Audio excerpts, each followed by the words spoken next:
And so we've come to the end of RTD's disastrous attempt to relaunch Doctor Who after the rubble left behind by Chibs the Idiot. Way to ruin your legacy there, buddy. Couldn't have happened to a nicer dude. About the Giggle, the first half was by far the least terrible of the three specials. It didn't have the current year agenda issues that the entire first episode's reason for being was, and it didn't have the worst effects in history like Wild Blue Yonder. It was okay. It looked decent, the acting was fine, the atmosphere was fine, and the effects were actually pretty decent, and Neil Patrick Harris was fine, which we all would have expected anyway, so that comes as no surprise. So there, for all the whiny children complaining, I actually said some nice things. And then came the second half of the episode, and good God! I can't believe some people deluded themselves into thinking this wasn't going to end in a complete dumpster fire of a train wreck. We meet Stooky Bill, and then he melts. And then, God help us, we're back in current year. As we remember from last week, people had started peacefully protesting, and London is in chaos. Although, honestly, these scenes are pretty much par for the course for any major leftist-run city now. At first, it's quite something to witness. Then you get used to it. It seems everyone on Earth believes themselves to be right all the time. Okay then, I see. So everyone has become a complete narcissistic, leftist elitist, acting like they think how normal people that aren't completely unhinged act. This is giving me a headache, but always good to emulate reality. A for effort, F for the rest. We head to Unit and meet up with Kate and Mel. And, to be honest, I've never had an issue with Bonnie Langford. I've seen her in many interviews over the years, and she seems like a genuinely nice person. It's nice to see you again, Mel. Now for the rest. Our heroes have learned to control their lunatic thoughts for science reasons. But it's a bit of a contradiction because everyone behind this mess is an unhinged leftist. So if only such a thing that could turn off unhinged thoughts existed in the real world, then this dumpster fire of a show would have been canceled way back when it was good, long before it transformed itself into a horror show of wokest misery. It seems Stooky Bill has been programming people through screens, so Bill is TikTok then. Then the male-presenting Time Lord and Donna go back to 1925 and search for the cause of the leftist silliness and encounter the Toymaker, who wishes he was still back in the 1960s. The Toymaker caught on to the terrible scripting and came back to visit our universe. Yeah, dude, best go back. This universe sucks. Then male-presenting Time Lord and Donna end up in the Toymaker's labyrinth, and a bunch of wackiness ensues, and we have a puppet of Bill to remind us of her sexuality every 30 seconds. Such a well-developed character that was. And that was before the show got really bad. Then Russell brings in the flux, because we already know everything Chibs the Idiot did must now be canonized, because the real, now former fans hated everything Chibs did, and Russell hates the real, now former fans, so he can appeal to his club of sycophantic degenerates. Then we get teased with the one who waits. Who's that, you ask? Well, nobody cares, and nobody will watching to see it carried out anyway. Then we get told about the 20th century and cancellation, the misery of modern life, and I say, well, we know who brought this on, and most of us don't care anymore. Current year sucks. Then the male-presenting Time Lord loses a card game, and it seems our prize is to witness the other half of this episode, and good lord! We head back to the year out of hell, known as 2023, and Unit is doing some boom boom, blowy blowy boom boom to satellites. That, of course, doesn't work in resolving our kerfuffles, because then we wouldn't have to suffer through what we're about to be presented over the next 30 minutes. Next, we get a Neil Patrick Harris Spice Girls dance sequence, and dear mother of God, this has to be seen to be believed. I mean, I know it's Neil Patrick Harris, but still, never mind. What's the point? Should we expect anything less? This show's a meme now. Next, we head off to the roof, and oh dear, it seems the Toymaker has the boom boom blowy blowy boom boom laser thing. Oh no, what a pickle. What a pickle indeed. Then the male-presenting Time Lord tries asking the Toymaker out for a date, but this ends badly. Then male-presenting Time Lord gets shot with a boom boom blowy blowy boom boom laser, and well, who cares about 60-year-old traditions when your main focus is pissing off your fans, because this ain't for the dirty old school fans anymore, this is for the cool kids. The male-presenting Time Lord starts to regenerate, and,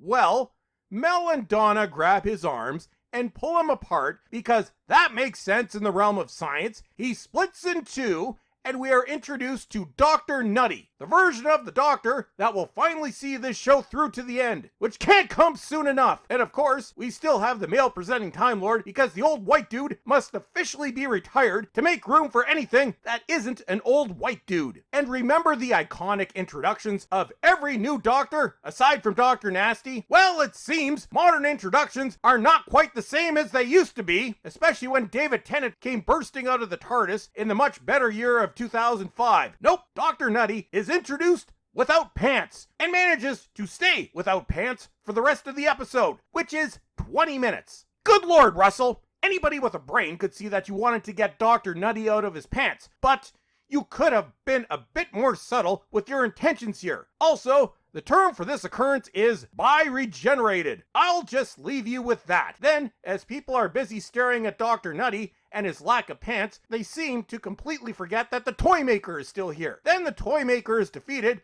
and turned into a box with very little effort, because who needs to provide an intriguing resolution for your villain when you have the pantsless Dr. Nutty to focus on? Then the world is put right again, and it's back to being only the leftist lunatics that are right, and everyone else is back to being dirty and stupid. Oh, and toxic. We can't forget toxic. Then the male presenting Time Lord and Dr. Nutty kiss and stare lovingly into each other's eyes, and I find myself wondering what kind of self-wankery fantasy fetish we are watching play itself out in real time on our screens. Then the male presenting Time Lord is giving Dr. Nutty, who is still without pants, a tour of the TARDIS because, as I said, it's time for the old white dude to retire because this show is for the cool kids now. Dr. Nutty tells the male presenting Time Lord that he's running on fumes because of course he is. But then, the show's been on fumes for years now, so I don't think Dr. Nutty's pantsless run is going to last very long or really make any difference. Either that or the BBC will keep taking your money so they can keep spending it on this crap until y'all stop paying them. The male presenting Time Lord is told he needs to go to rehab because he was too awesome, and now he must pay for that because awesomeness, or even being slightly effective, is no longer allowed at the BBC. It's just check boxes for all. Then the still pantsless Dr. Nutty hits the TARDIS with a hammer and bi-regenerates the TARDIS so the male presenting Time Lord can have his own TARDIS of shame while being forced to step aside for the cool kids, yo, so they can have their Dr. Nutty with no pants. Remember all, this is supposed to be a kid's show. I mean, that's what they keep telling us. Then Dr. Nutty flies off, still without pants because shame is not a thing in current year, to have adventures until the BBC runs out of money. I'm talking to you, Brits. People at Sony get fired and Disney finally goes bankrupt. But we all live in hell, so who knows when that's gonna happen. And we finish with the male presenting Time Lord being forced into retirement because every family must have that loser uncle, cause you know Uncle retired male presenting Time Lord is going to be the butt of many a joke, but at least the cool kids will be happy because the evil white patriarchal bastard has finally been sent off into retirement. Just push him aside. He's yucky and gross and nobody needs him anymore.